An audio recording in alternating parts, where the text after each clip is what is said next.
The Center for Educational Media and the College of Education at Middle Tennessee State University are proud to offer professional development to K-12 educators in Tennessee through our online video library.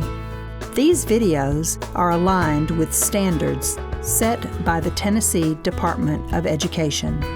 For more professional development videos, check out our website at www.mtsu.edu/CEM.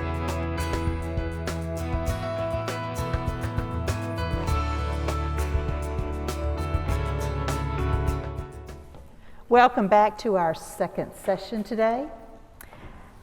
This is the ELL Collaborative Summer Academy at MTSU in the College of Education.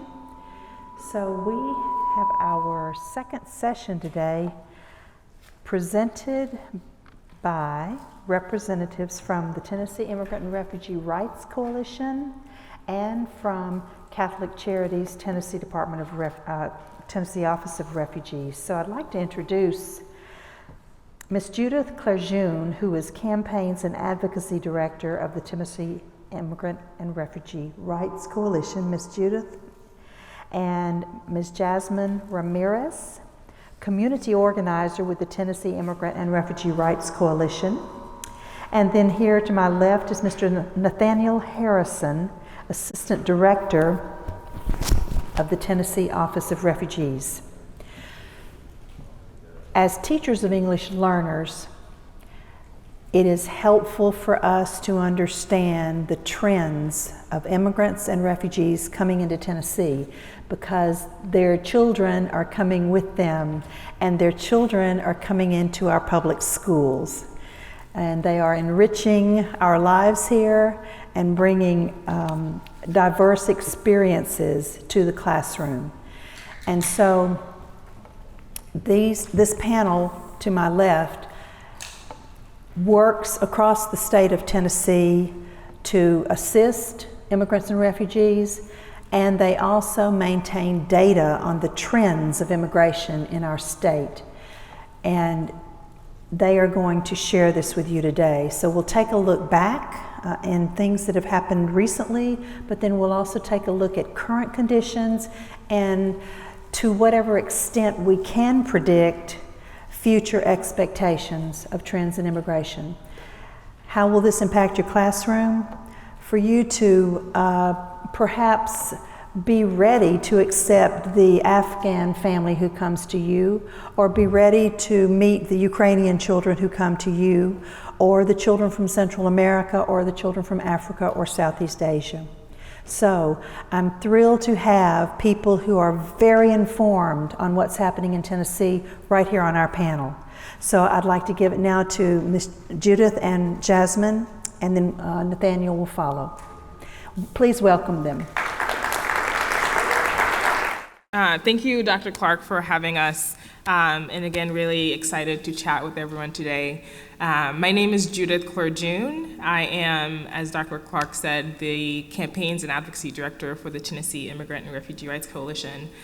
And I am originally from Haiti. I came to the US in 2004 and did not speak any English, and so I went through an ELL program also, so really thankful and appreciative of the work that you all do, because without you all, would not be speaking this language. So really thankful for the work that you all do.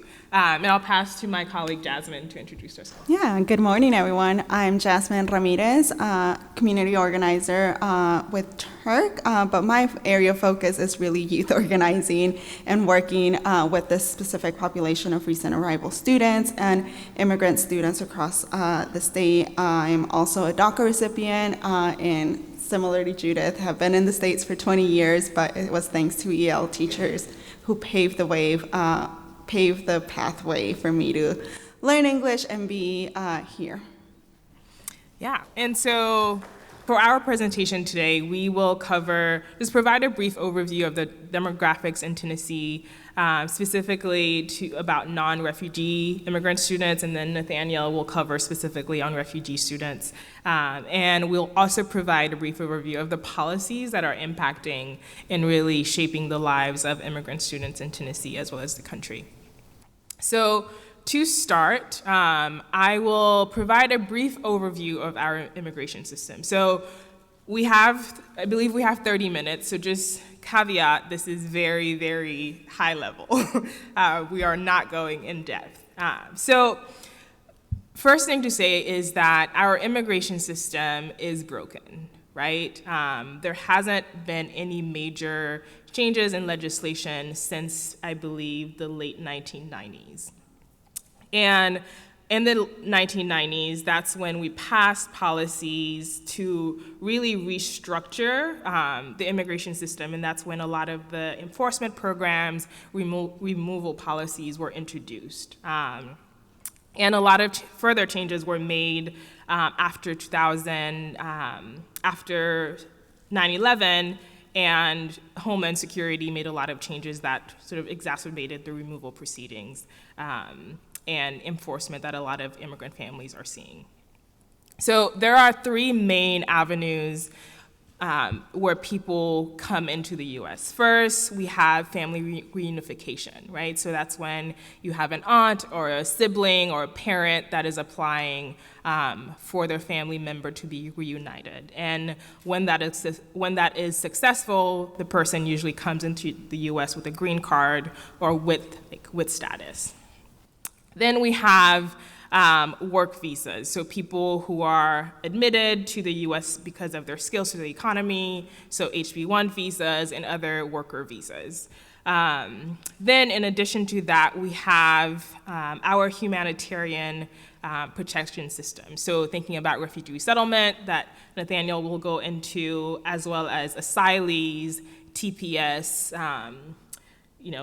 Haitian, Cuban entrants, and a host of other status that fall under that category that essentially enables people who are fleeing from persecution to find refuge.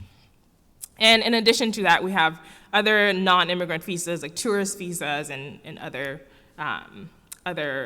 entrances like that. So that's the brief overview of the main ways that people tend to come into the US. And of course, some don't fit neatly into those categories, but people sometimes have to enter for different reasons and then overstay their visas and become undocumented.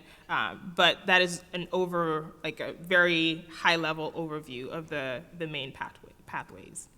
So now I will pass it to Jasmine, and Jasmine will share a bit about what we're seeing in Tennessee, like who are the people, specifically non-refugee families and students who are in Tennessee.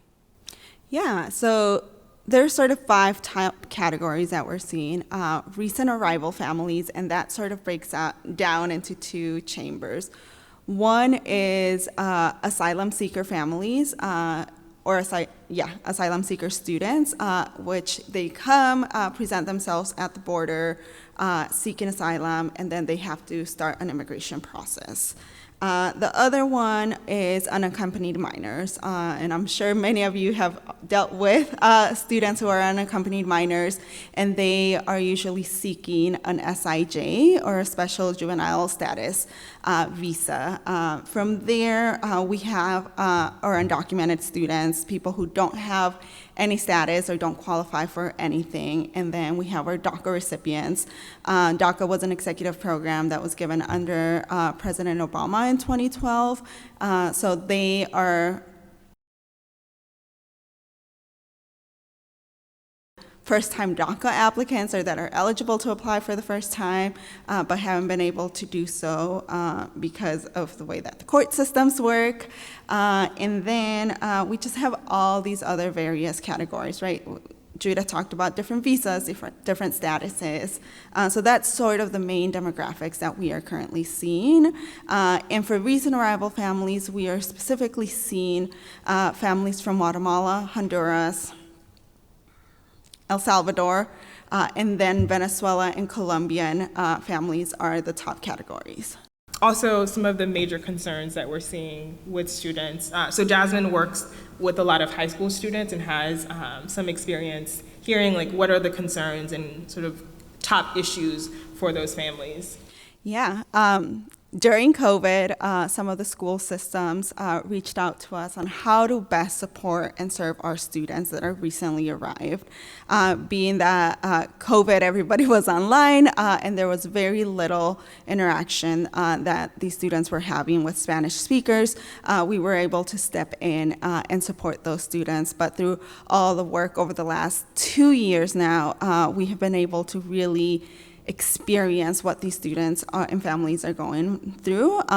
All of these students that we have worked with over the last 2 years, all of them have an open immigration case. And that means that some of them are trying to seek asylum, some of them are trying to seek SIJs, and others have a removal order or a deportation order pending. So as they're trying to navigate the school, as they're trying to navigate learning, they're also navigating, oh my God, I could get deported or my family could get separated. So it's a lot of the anxiety, a lot of the mental health needs that we are seeing. The other thing that we are seeing is that half of these students, if you are working with high school students, is that they are working full-time.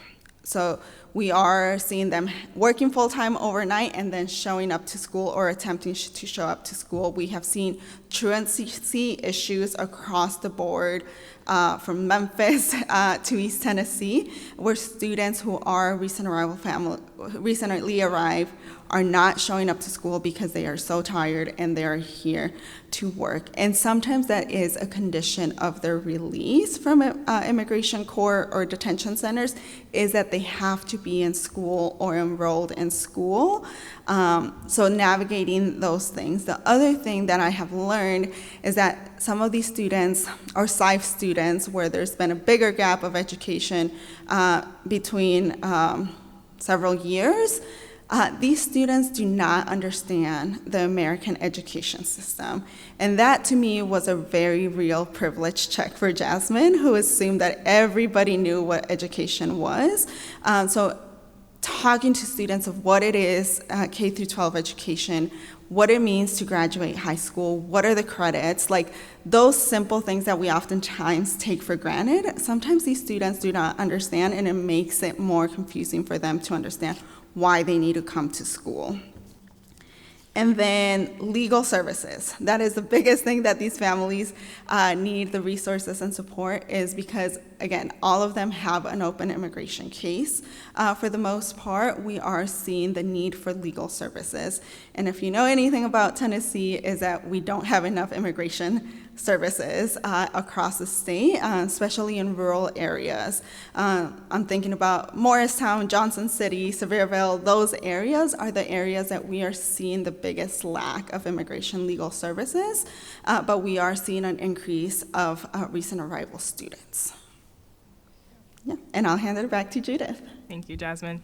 So for one thing I will add is that, looking at the big picture, it's really critical to understand how these policies are causing stress and anxiety in families and how that is impacting students' abilities to learn. I'm sure all of you are aware of ACEs and how trauma in early childhood affects someone's likelihood to be successful and all of that. And so it's really critical to understand or to have a holistic understanding of the impacts of these policies, right? Living every day with the anxiety that I might be deported or that I might come home and my parent may not be here is really detrimental to a young person's ability to focus and to learn. And so as we talk about these policies, it's really important that we understand the sort of psychological and daily impacts they're having on students.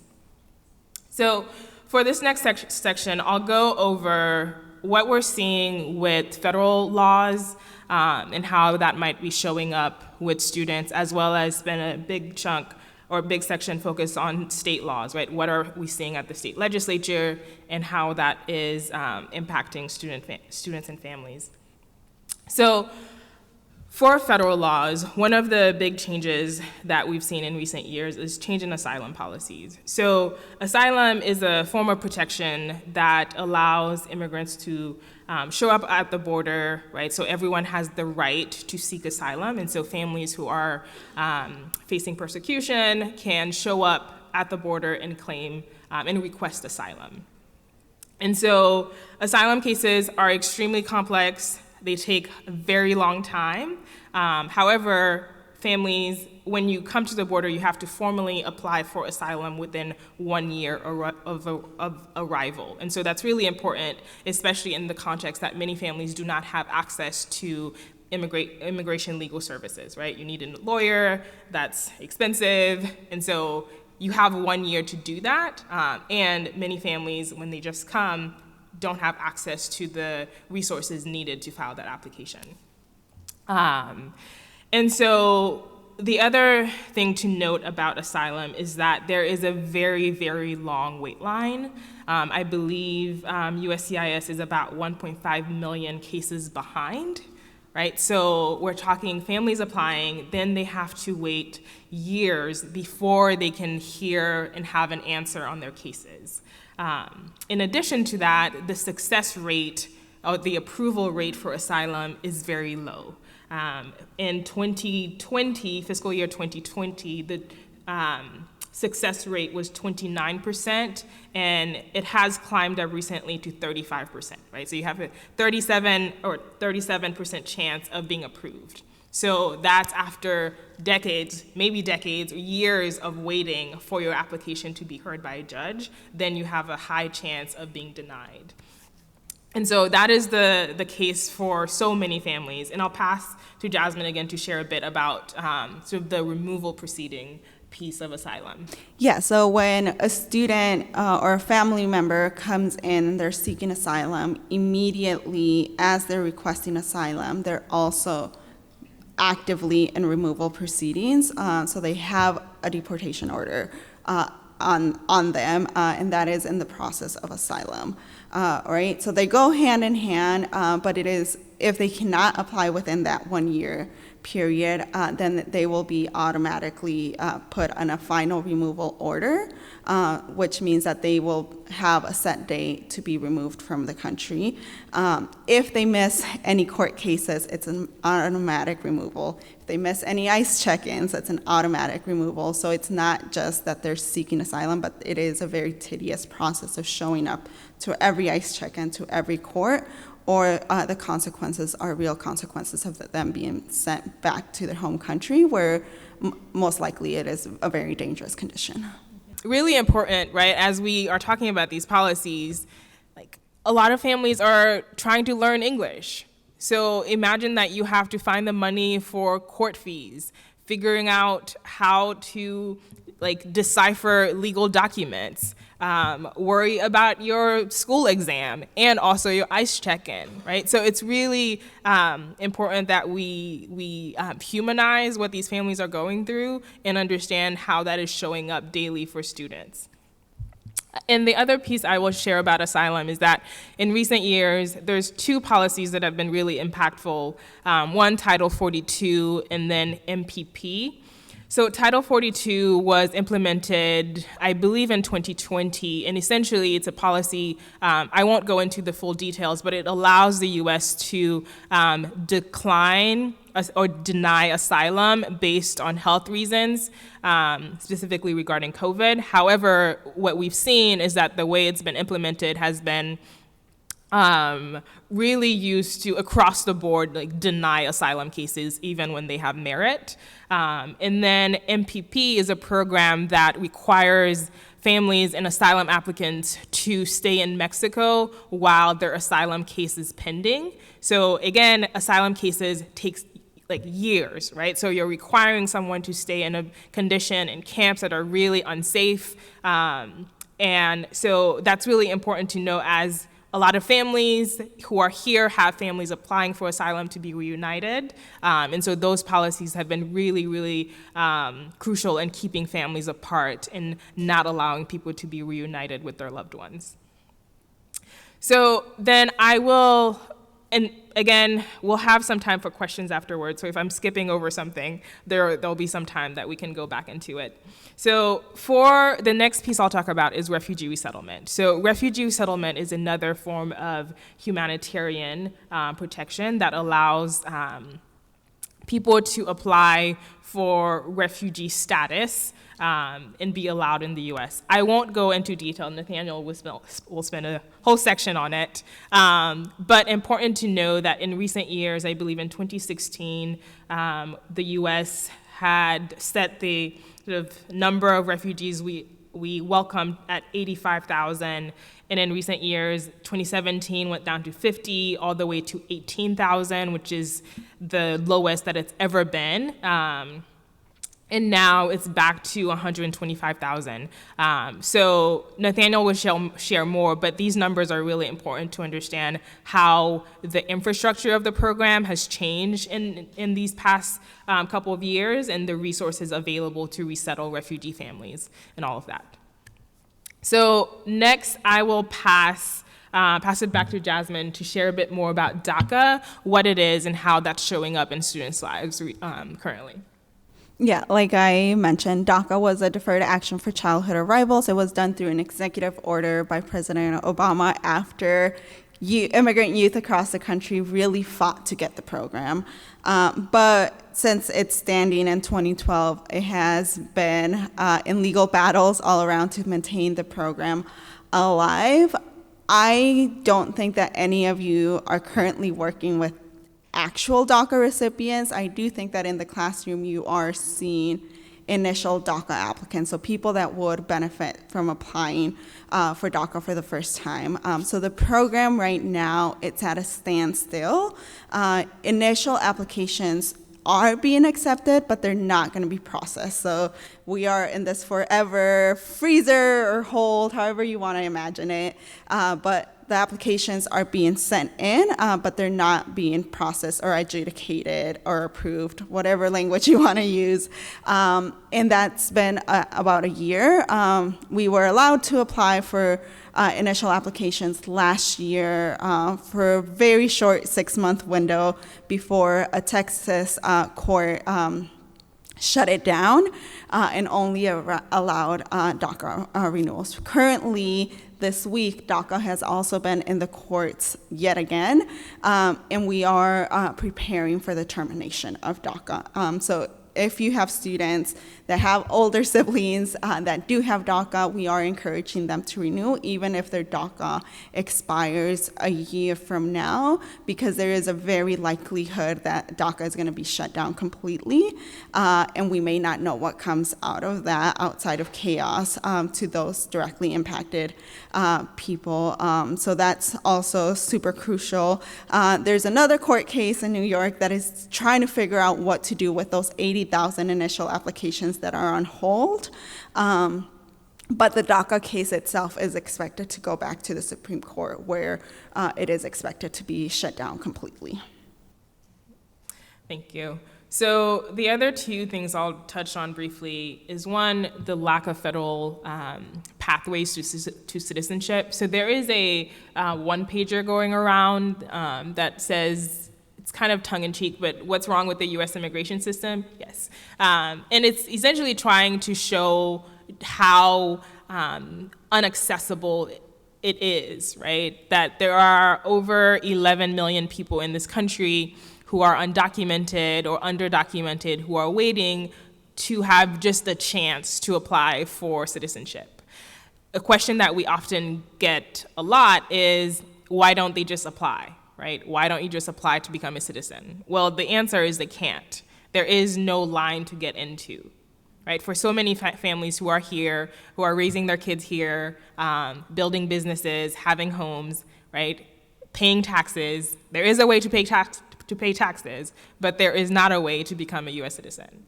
And so for years, families and movement folks have been pushing Congress to take action, but unfortunately, we have yet to do so. And so currently, for most undocumented people, there is just not an application that they can fill to become a U.S. citizen. And then the other piece I will touch on is public charge. So public charge, you may or may not have heard of it, is a rule that's been on the books for over 100 years now. It really came back to light in the recent 5 years when there was some changes to it. But public charge essentially is defined as if someone is likely to become primarily dependent on the government for subsistence, there it goes. So whether they are receiving cash assistance or they are institutionalized in long care at government expense. So that person is likely to become a public charge. Now, in recent years, there were attempts to change the requirements to be deemed a public charge, and if so, you would not be able to adjust your status. So let's say you were deemed a public charge in the future, if you had the opportunity to apply for a green card or to apply for citizenship, you would not be able to adjust your status. However, that is not the case. For the most part, most undocumented families do not fall under the public charge rule. However, what we are seeing is that there's a lot of miseducation or fears around public charge, and so sometimes families will not apply for the limited benefits that they're eligible for because they are afraid that they will be deemed a public charge. And so especially for service providers, it's really important to know that that is a concern that many families have, whether, if it's resources for their kids or other resources that might be helpful for those families. So now, moving to the state legislature. And I believe we're a bit over time, but I'm gonna keep it brief. So the state legislature, Turk has been working at the legislature since our inception, so for about 20 years now. And every year since then, we have seen over a dozen bills, proposed legislation trying to, we call them anti-immigrant and anti-refugee bills, right? So some kind of bill trying to go after undocumented families. And we have been really successful at defeating or stopping those bills over the years. We've stopped, at this point, over 400 anti-immigrant and anti-refugee bills. We have been really successful at educating our legislators about who immigrants are, right? That they're just like us, families who want to raise their kids, have safety, be successful. That is it. And so that has allowed us to make a lot of progress, right? Making sure legislators are meeting immigrant and refugees, talking to them directly, and understanding who we are. So this year we also had a number of anti-immigrant and anti-refugee bills. One of I believe the most dangerous one that we have seen, and that we will most likely see more of, is HB 1648. And what it's trying to do is to overturn the Supreme Court ruling Plyler v. Doe. So Plyler v. Doe is the ruling that allows undocumented students to have access to public education, right? That any children in the US should be educated because that is good, and that is good for our society, right? If they are going to grow up, become productive members of our society, then everybody should have access to education. That's the court ruling that guarantees that right. What we are seeing, however, is a lot of attempts to overturn that. And so this year there was a bill introduced by a state representative to allow public schools in Tennessee to deny enrollment based on immigration status.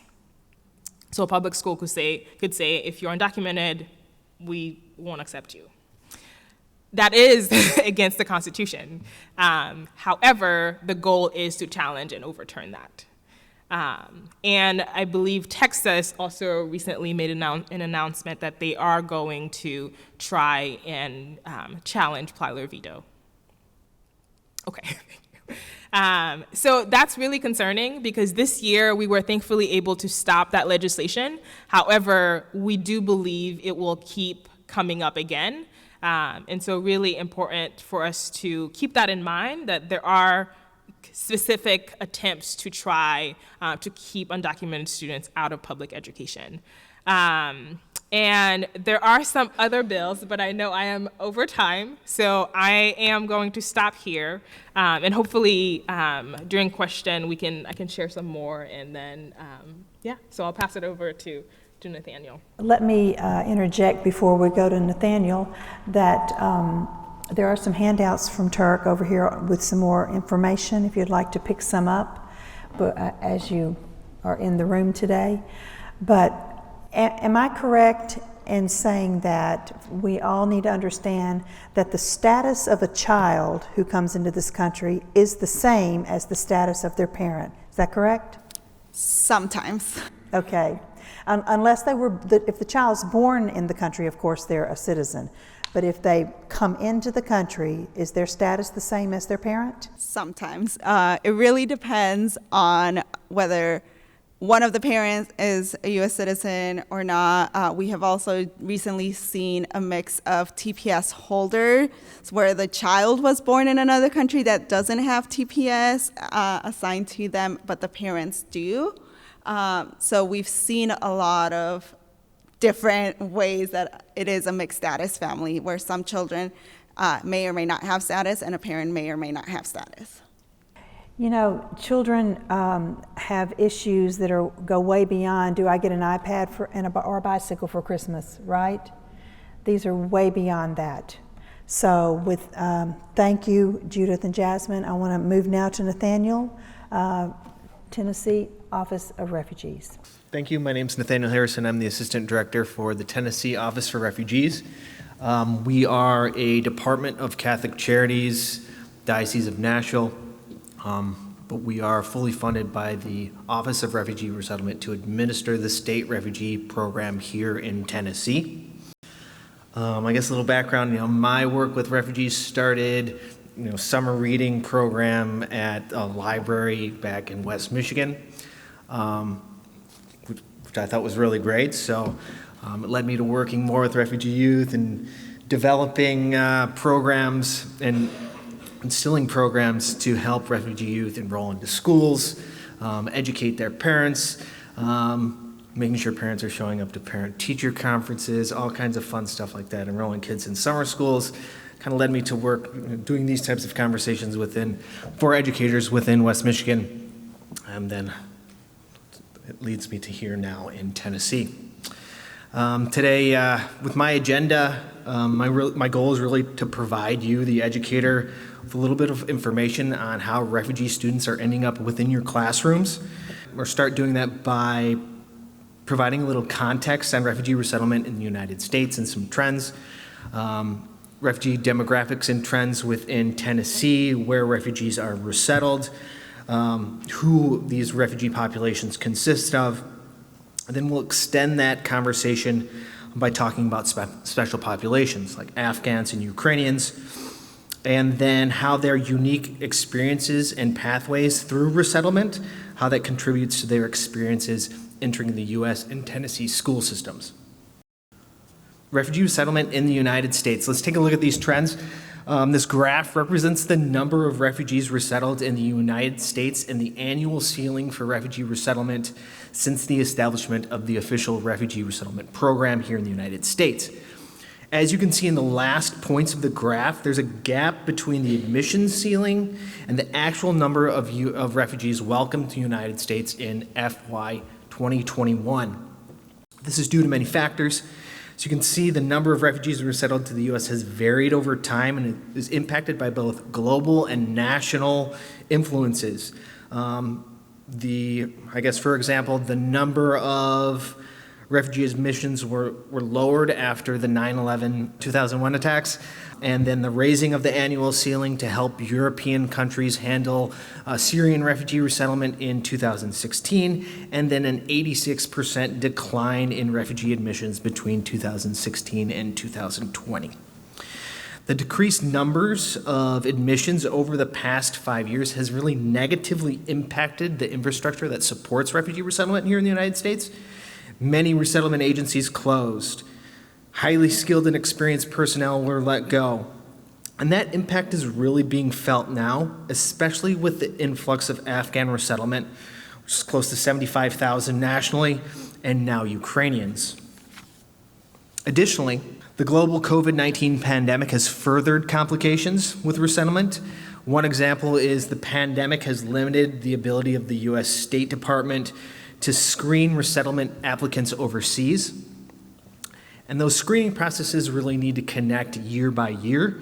If there are disruptions in that resettlement process, individuals lose their security clearances, and qualified and fully vetted refugees will have to restart the process for resettlement. In FY21, the U.S. resettled just over 11,000 refugees. Recently, the administration has set a ceiling of 125,000 for FY22, with a realistic approximation of individuals with official refugee status being the number being resettled probably be around 20,000. Now, this number does not represent other individuals like Afghans and Ukrainians who are arriving in the United States as humanitarian parolees. The differences in statuses can contribute to the types of resources available for individuals once they arrive in the United States and the process required to stay in the United States. So refugee resettlement in Tennessee mirrors those national trends, with a peak of just over 2,000 refugees in 2016 and decreasing resettlement through 2021 when 348 refugees were resettled in Tennessee. In 2022, this trend is focusing on increasing Tennessee's capacity to resettle more refugees. To meet this need, the capacity of local resettlement agencies are being reestablished, and additional services are being developed to aid with integration. Placing these numbers into further context, Tennessee has resettled nearly 700 Afghans between now and September 2021. This is more than the state has resettled in the past few years combined. All right, so when refugees are resettled in Tennessee, they typically establish their new home near resettlement agencies. Tennessee has 6 resettlement agencies in 4 counties. Refugees are resettled in Davidson County by the Nashville International Center for Empowerment, or NICE, and Catholic Charities Diocese of Nashville, and a new resettlement agency called Inspiritus. Refugees are resettled in Shelby County in World Relief Memphis, in Knox County in Knoxville by Bridge Refugee Services, and in Hamilton County and Chattanooga by Bridge Refugee Services as well. This breakdown is changing, with the resettlement of Afghans and Ukrainians through untraditional pathways, which we'll discuss later. Refugees and humanitarian parolees are arriving and resettling in other areas in Tennessee. One example is Cleveland in Bradley County, where nearly 100 Ukrainians have arrived through different pathways. So sometimes when individuals, and especially in large numbers, arrive to areas without traditional support systems for refugees, other systems like educational systems can become overwhelmed. All right, so this graph shows the groups of people with refugee status who resettled in Tennessee in 2021, the largest population being Congolese, Cubans, Afghans, Sudanese, and Syrians. Others include Haitians, Iraqi, and Somali refugees. The word cloud to the right shows the prominence of languages people resettled in Tennessee speak, the most prevalent languages being Spanish, Kiswahili, Swahili, and Arabic. Afghan refugees speak Farsi and Dari and Pashto. And some come to the United States with English proficiency. These demographics have also changed in 2022, with Afghans representing the large majority of individuals resettled in the United States and Tennessee. All right, let's talk about some special populations. So in this slide, it shows how many Afghans have been resettled in Tennessee. I think the figures I have on the slide itself are from late May, and updated figures for the end of June place this number just under 700 individuals, with the majority placed in the Nashville area. From the data we've collected so far, most members of the population do speak Farsi, Dari, others speak Pashto and Turkish. About half are adults. Afghans will continue to arrive into Tennessee throughout 2022, but in much smaller numbers. There are many differences in past experiences of Afghan arrivals. Some are highly educated with high levels of English proficiency. and work experience with the U.S. military, NGOs, English-speaking news outlets. There are also different official statuses present. Some Afghans are classified as refugees, others as humanitarian parolees, and others as special immigrant visa holders. No matter the status and whatever pathways Afghan arrive in the U.S., they're eligible for tour program, or arrive in Tennessee, they're eligible for tour programs and services. Finally, but incredibly important, commonly observed in Afghans are really high levels of trauma. People were evacuated from an active conflict zone and rushed through a confusing vetting, processing, and resettlement process that usually takes years. Many left family members and friends behind. Often this process of resettling Afghans, which is a national number of 75,000, is described as a crisis response, not traditional refugee resettlement. It places a strain on existing systems and has created a unique experience for this population. Ukrainians in Tennessee. So talking about Ukrainian resettlement is difficult because the processes are still being developed. The pie chart reflects TOR's estimation of where Ukrainians will resettle in Tennessee, with East and West Tennessee receiving more Ukrainians than in the breakdown of traditional refugee resettlement for the state. We expect Ukrainian arrivals to be distributed much more widely throughout Tennessee than other resettlement and processes. Many counties and school districts could encounter working with individuals with refugee and humanitarian parolee status for the first time. Paths to resettlement and Tennessee classrooms. Different processes of resettlement, from traditional pathways to the experiences of Afghans and Ukrainians, will impact the journey of students to your classroom. The differences in length of journey, delays in access to formal education, and the support provided once arriving impact refugee youth. Resettlement agencies provide services to help refugees integrate through the Refugee School Impact Grant, or RSIG, programming. This includes school liaison services between refugee families, schools or administration, school-related case management, orientation, educational programming to teach educators and staff about refugee communities present within their school systems. Youth who are refugees, asylees, Cuban or Haitian entrants, Amer-Asians, special immigrant visa holders, humanitarian parolees, or victims of human trafficking qualify for these services and will have corresponding paperwork as proof of status. All right, so the traditional refugee resettlement process. It's complex. Let's break it down into 5 steps. There's flee or flight. That's to qualify for resettlement, individuals must meet the international definition of a refugee. That means they have fled their home country and have well-founded fear of persecution that prevents them from returning home. Apply. Individuals must register and interview with officials from the United Nations High Commission for Refugees to determine an individual's status as a refugee. Referral. If it is determined an individual meets the definition of a refugee, they'll be referred to the U.S. State Department for resettlement. Most individuals will not make it past this stage. Less than 1% of refugees are resettled each year. Screening and orientation. Once an individual has been accepted by the State Department, they begin an extensive screening process. This includes cross-referencing information, biographical information, across multiple intelligence databases. This is one of the most thorough vetting processes for entering into the United States. Arrival. Individuals arrive and are resettled by one of 9 national resettlement agencies. These national organizations have local resettlement agencies like in Memphis, in Nashville, in Chattanooga, and Knoxville. They provide the direct services like case management, helping clients find housing, access to English language training or instruction, employment, and other services to help with their integration. This process often takes years. During that time, most children are provided with educational opportunities within UN-sanctioned refugee camps or their countries of asylum. In my experience, access and gaps in education vary, with some youth being out of school for years to others arriving in the U.S. fluent both in their native language and in the language spoken in their schools of their country of asylum. The resettlement infrastructure in the U.S. is designed to serve this type of resettlement. Refugees through this process are eligible for the youth programming, which I talked about earlier.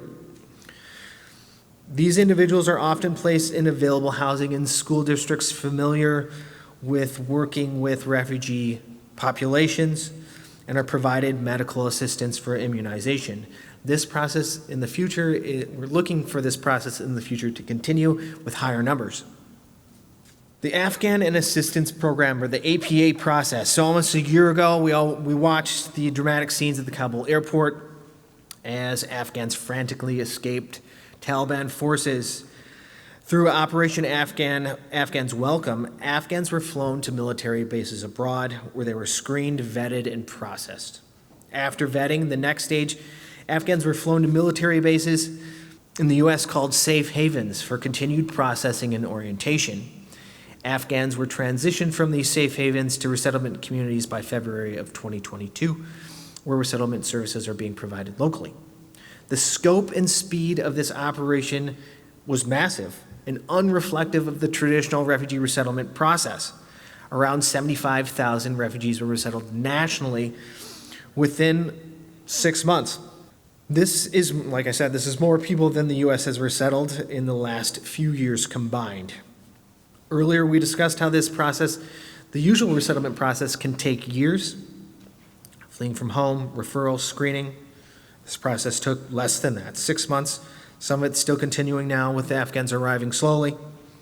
The speed of this process has added complexities to the resettlement system that are struggling to maintain services, challenges, including finding long-term housing, COVID, delays with documentation, unachievable expectations. For youth, we have seen the impacts of this expedited process. Most of the youth are associated and resettled through resettlement agencies, like those through traditional pathways and in traditional areas. Some have arrived in outlying counties through an institutional partner or community partner program where a sponsoring group like a church is responsible for providing direct services for refugees. Afghan youth share unique characteristics as adults, having access to English language and high quality of structured educational systems. However, these experiences do vary, and educational delays of more than 12 months are rare. For many Afghan youth, the large numbers and speed of resettlement caused educational delays here in the United States. Resettlement agencies were challenged to enroll students. Overwhelmed healthcare systems created delays in immunizations and physicals that are needed for enrollment. Many Afghan families in Davidson County were placed in temporary housing and in schools without experiences with refugee populations. In some cases, these individuals needed to transition schools or navigate complex transportation systems. Nearly a year later, the processes are starting to get back to normal. Ukrainian resettlement. So when my slides were due for this presentation, we really weren't clear what the process exactly looked like for Ukrainian resettlement. Since then, we've received more information, and Ukrainians are entering the U.S. in several different ways. A small number are arriving through traditional pathways, through a Lautenberg program, which was established for religious minorities escaping the USSR. Others are arriving through the U.S.-Mexican border and claiming asylum. The majority are arriving through the United for Ukraine program. Through this program, Ukrainians are privately sponsored by individuals who have family connections, who show support for individuals financially. Ukrainians book flights directly with these sponsors and arrive to them here in the United States. So people who arrive through the U4U program qualify for services through resettlement agencies. However, through the process, resettlement agencies will not know when and where Ukrainians arrive. This means Ukrainian youth will often arrive to communities who maybe haven't worked with refugee populations or have non-Spanish-speaking ELL students. As with Afghans, educational delays will be shorter, and Ukrainian youth and parents will be well familiarized with educational systems. And that's all I have for you today. So, questions, please. Let's start. I believe Tricia? Yes. While they're awaiting their, you said it could take decades for them to get their visa or whatever into the country. While they're awaiting that process for the trial or whatever, where are they?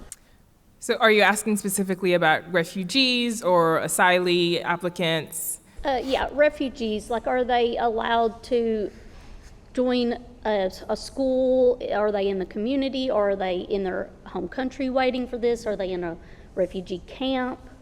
So when we're talking about specifically about refugees, so they're arriving into the United States and being resettled within communities immediately. So those individuals who arrive with official refugee status or humanitarian parolee status, they're in the United States legally, and depending on parolee status, if they have to claim asylum later on, depending on the Ukrainian program, how long asylum or the humanitarian parolee status will last. But for refugees through a traditional pathway, they are legally here in the United States and are within your communities and being enrolled in your schools, hopefully within their first 30 days of arrival through that traditional process. So, other questions, Linnell? This is for the young Haitian woman in the middle. Earlier you said that our undocumented families cannot apply, or there's not an application. Can you explain that further, and why isn't there an application? At the beginning of the presentation, I briefly mentioned the three main ways that you can come into the U.S. With status. Right. So one is family sponsorship, having a family member here who is a U.S. citizen sponsor you. Two, come with the work visa. Three, a humanitarian program like refugee settlement. Now, let's say someone came to the U.S. On a work visa. Then they got married, had children. Then their visa, they applied for renewal, got denied, expired. There is no application for that person to fill to become a U.S. citizen. Or if someone came on a tourist visa because they were, fleeing persecution and didn't have time to apply for asylum, again, if they don't have a family here, there's no application.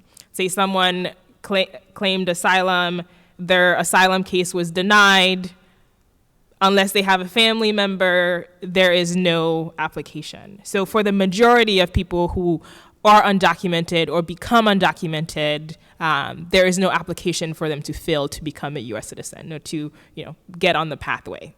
And that's one of the main things that we're working on, as an organization with national partners, is to make sure that we're pushing our elected officials to really address that, because that is a concern and a priority for millions of families who are here and raising their kids and just wanting that to be the case. Question from Sunita Watson. I want to follow up on the previous question. So what happens to the refugees in that graphic organizer, I guess you showed us, in the process where they're being referred, but they don't receive a referral?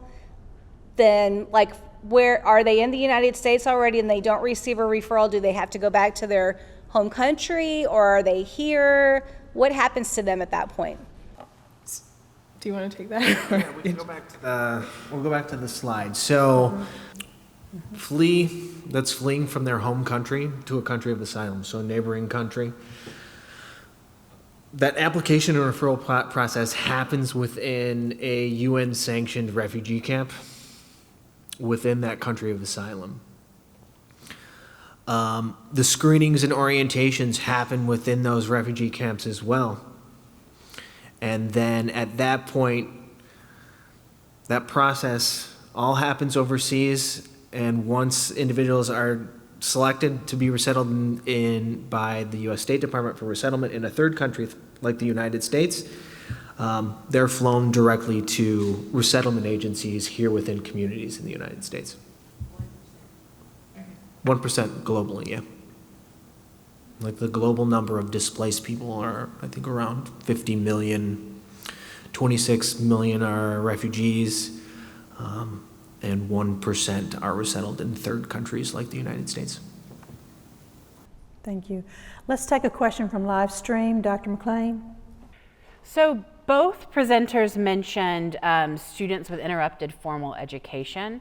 And so one of the questions from our live stream feed is, can you give some examples of the kinds of things that we as educators would take for granted and assume that students with this limited or interrupted formal education might be oblivious to, that we just kind of expect them to know? What are the kinds of tips you could give teachers to best support those students unfamiliar with U.S. public school systems? Yeah, I can start. One, specifically with middle and high school students, is just sort of the pathway to graduation is one that is very unfamiliar, and like, what are the benefits of having a high school diploma? What do credits look like? How does a laptop, Wi-Fi, all of that work is really essential to teach students, because they are coming from a place where they didn't have access. Oftentimes, what I've learned for Central American countries is that their K through 12 education is completely different than our K through 12 education, and oftentimes it's not equivalent. Their K through 12 may be equivalent through our K through 8th education, but completely misses high school. So we're seeing that sort of difference. And if they went to education, what we have also seen, at least at MMPS, is that it is really hard to sometimes get those records from their home country. So everybody is oftentimes at the high school level being placed at a 9th grade level, entry level, unless they're being tested or we eventually get their records. So it is really hard for them to do that. But for educators is really learn and understand the students, and don't assume that they are understanding what you're saying when you're talking about a certain school. Maybe have a graphic at the beginning of the school year, maybe do a basic overview of, here is what the American education system is, what it looks like. I did that for my students, and they were like, oh, that makes sense now. Like, what's half a credit, right? Sometimes, like, I haven't been in school for 10 years, but I was like, I don't know what half a credit is either. So having to relearn those processes with them is really great. Yeah, and then I'll add one piece specifically about high school graduation and college. So currently in Tennessee, undocumented students do not have access to in-state tuition. So they would have to pay the out-of-pocket because many of them don't have access to like loans and scholarships. And so for when talking about, going to college, that there's often not an incentive to go because students know that they can't. Or they can't afford it. And so that's also really important to know for high school students in talking about post-graduation plans. And I'll add something as well from my work with immigrants. To phrase it in terms of a high school diploma gives you more choices in America. If, they say, I don't want a high school diploma, I just want a job. I just want to go to work with my family, which is a good thing. But a diploma later in their life gives them more choices. And that's how I phrase it in terms of the practical application of why do I want a high school diploma? So, Dr. Tennyson? To speak on DACA students and the fear of the DACA program being disbanded in the next few years, how many current DACA students or recipients are in the United States currently? And we know that education, we've used a lot, there are a lot of DACA students in education serving as teachers. Do you have a number, do you know a number of those as well? Can you give us some numbers, I guess, about current DACA students or DACA applicants? Across the country, we have close to 700,000 DACA recipients. In Tennessee, there are 7,600 DACA recipients, and 11,000 or 13,000 DACA eligible youth. So people who are eligible to apply for DACA, but because of the court have not been able to in the state of Tennessee. There's 80,000 initial applications currently on hold. So these are applications that were submitted to the government but haven't been processed. There's 20,000 at the national level DACA educators, so teachers in the school systems across the country. And I believe there's about 33,000 in the healthcare field. And there was a recent bill passed in the Tennessee General Assembly that gives DACA students one more opportunity. Jasmine, would you tell us about that, please? Yes, Dr. Clark. In the state legislature this year, through, again, advocacy efforts of our immigrant students across the state, we were able to pass professional and commercial licensing for not only DACA recipients, but anybody with a valid work permit. It is one of the most inclusive bills that we have seen across the country, and Tennessee became the 18th state to allow sort of this formal policy to be able to access professional and commercial licenses. And I know your next question, do you have a list of all those licenses? I do not, but we do know that there's around 260 licenses that people can apply to. But as long as they have a valid work permit, they would be able to apply. And this includes DACA recipients, TPS holders. If you're an asylum seeker, during your wait period, you also get a work permit, same as a humanitarian parole. While you are waiting for that to be approved or granted, you get a work permit. So through those periods, now you would be eligible to apply for commercial and professional licenses. And we have a one-pager that will be on the side if you want more information about DACA, professional licenses, and some other information. And I want you to know that Judith and Jasmine were instrumental in leading the efforts to promote and advertise and pass that bill. So thank you to both of you.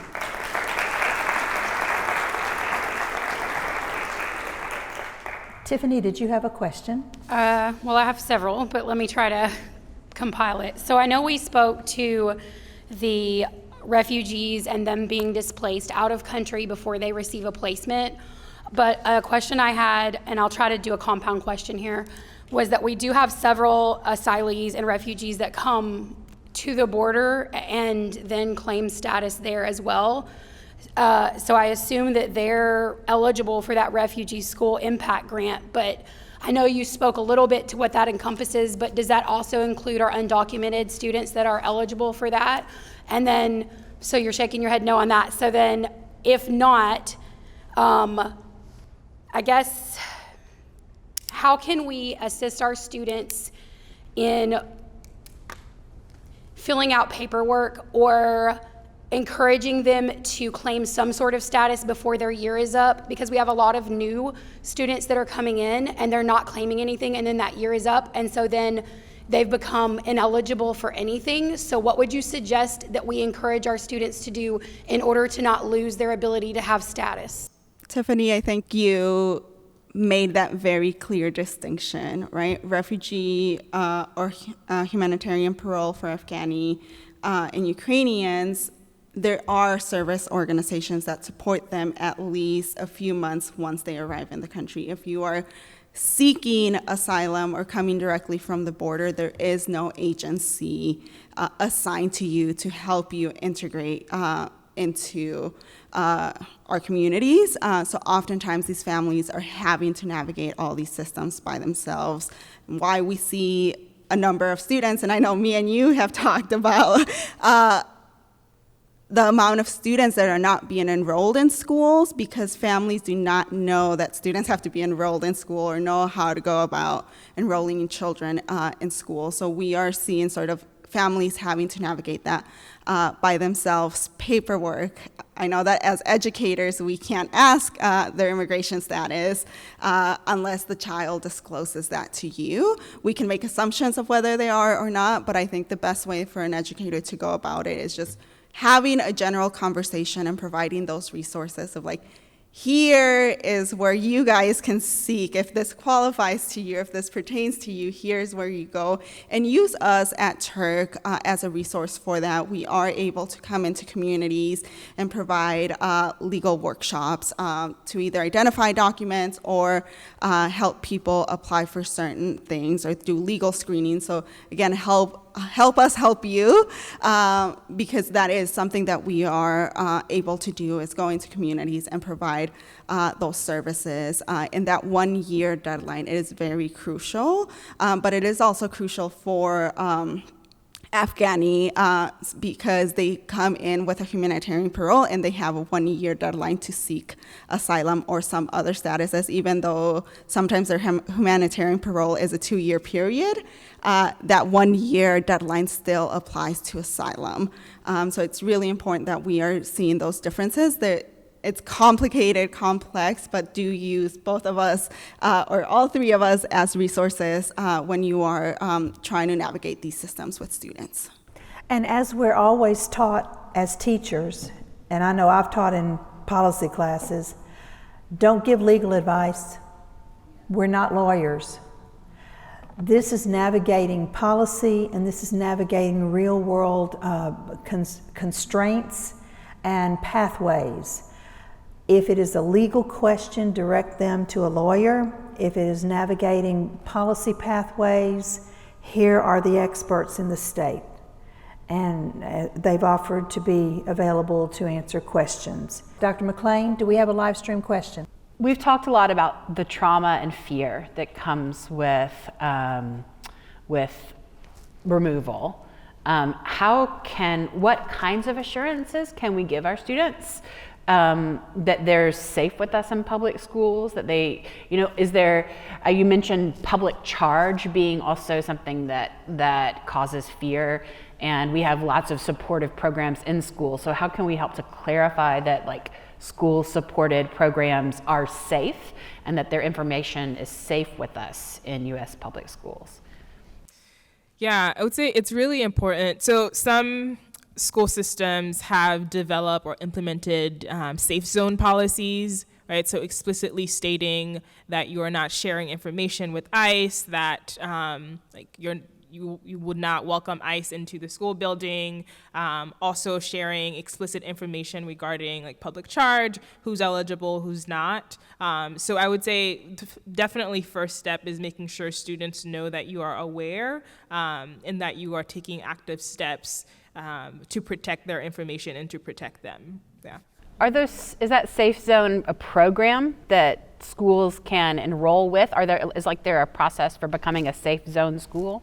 You, as an individual school, can do it and have a conversation with your administration to be able to do that. And we are more than happy to give trainings around that and give examples of what those internal policies look like. Sometimes the school district is able to do that too. We haven't seen many school districts do that, but we have seen individual schools. The other thing that I would say is just identifying yourself or other teachers on campus as safe teachers, where they are able to just express their concerns, their fears. They see you as that safe person on campus, what I like to say to educators, even if you just have a sign, a poster, something that identifies you as welcoming, those students are really going to be attached to you because they trust their educators and oftentimes their EL teacher more than some of the other teachers. And in our last 3 minutes, I'd like to go to the last question here, Dr. Jerry Crook. Thank you. So I understand that all the states have different ages at which the student can no longer attend high school. And from what I can find, the state of Tennessee Department of Education says that a student can continue to work on their high school diploma until they're 22. Do you find across the state that students actually have that opportunity to work on their diploma until they're 22? Are schools aware of that the kids can stay in and continue their education? What is your experience with that? Some teachers are aware of it. Some school districts are aware of it, or at the top level they're aware of it, but doesn't necessarily transfer down to individual teachers working on the ground. So that is not necessarily true across the board. But what we do see is that it is very tempting that as soon as they turn 16 to be able to drop out, unless there's a condition within their immigration release, then they will drop out by the age of 18, because working is a lot more a necessity for them, because oftentimes they're supporting their own children or family back home. So we don't see a lot of 22-year-old students in schools anymore after 18, maybe 19, but once they hit the 19, again, we've also seen the difference between being a 22-year-old and still being in school with a 14, 15-year-old has sort of brought problems and attention to that huge gap of age. I want to give a huge thank you to our panel today.